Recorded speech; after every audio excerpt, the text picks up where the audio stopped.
ભારતીય જનતા પાર્ટીના પૂર્વ અધ્યક્ષ અને કેન્દ્રીય પીડીડબ્લ્યુડી મંત્રી નીતિન ગડકરીનું કહેવું છે કે પેટ્રોલિયમ મંત્રાલય ઇથેનોલ ફેક્ટરી પ્લાન્ટ કરી રહ્યું છે, જેની મદદથી ડીઝલ 50 અને પેટ્રોલ 55 રૂપિયા મળશે।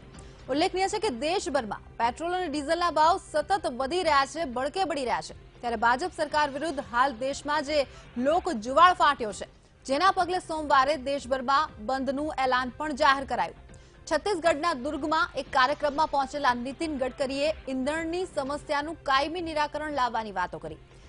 તેમનું પેટ્રોલિયમ મંત્રાલય ઇથેનોલ બનાવવા માટે દેશમાં 5 પ્લાન્ટ સ્થાપિત કરશે।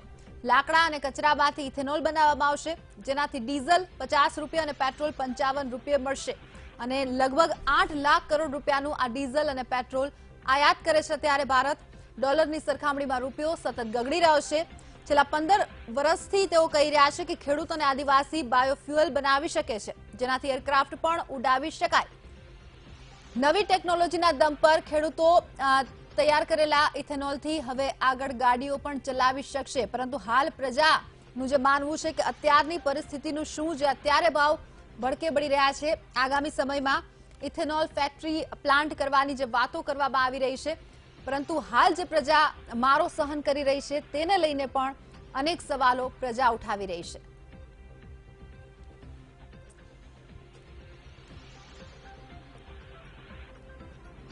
हमारी पेट्रोलियम मिनिस्ट्री देश में 5 प्लांट डाल रही है इथेनॉल बनाने की।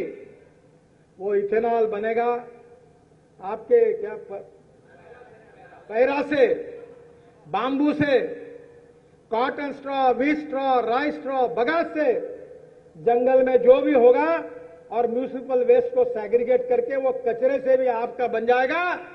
पेट्रोल डीजल के भाव कम हो जाएंगे और 50 रुपए लीटर में डीजल मिल जाएगा और 55 रुपए लीटर में पेट्रोल का अल्टरनेटिव आ जाएगा। पैसा इंपोर्ट नहीं होगा तो किसानों के घर में और वनवासियों और आदिवासियों